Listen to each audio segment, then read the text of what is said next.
Hello, my name is Caitlin. After watching the videos for chapter 8 and 9 and seeing how the sessions went, that is how I expected a therapy session to go. I say this because I've been in counseling in my personal life, and that is how me and my therapist, who I've had rapport with, communicate with one another. So from the readings in chapter 8, one of the characteristics that stuck out to me was a spirit-filled character. So this characteristic was just described as a mature Christian and how they develop the fruit of the Spirit. So basically a therapist is supposed to be so full of the Spirit that they have the fruits.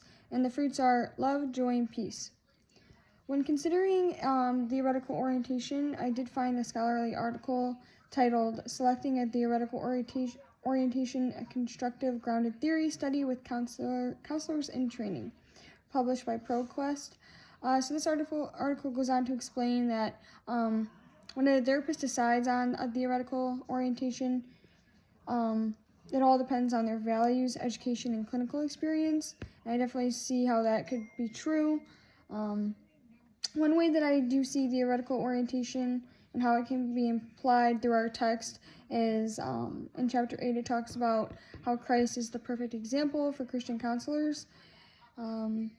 Jesus, he encompasses all the qualities that a therapist should have, which is warmth, genuineness, and empathy.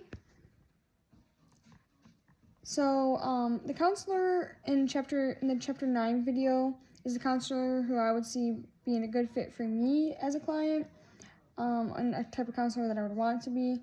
I just love how he asked his client open-ended questions, and then he would reiterate back to her whatever she was saying, and he hung on to every detail and word, it seemed to, like, based off of like the questions he would ask in response to what she would say about her life. So my question is directed more to a seasoned Christian counselor, or maybe just a counselor who's dealt with this.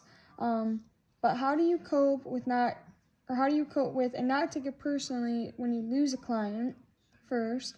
And then the second part of that question is, how do you handle like feedback from clients or your supervisor that's not always like the greatest or shows like areas of improvement? Like someone discontinued services with you, our client did, because they just said that you were like cold, and obviously as a therapist I don't think most of the time you try to come off as like cold. So yeah, my question is just how do you cope with that and not take it like very personally and not get burnt out because of that?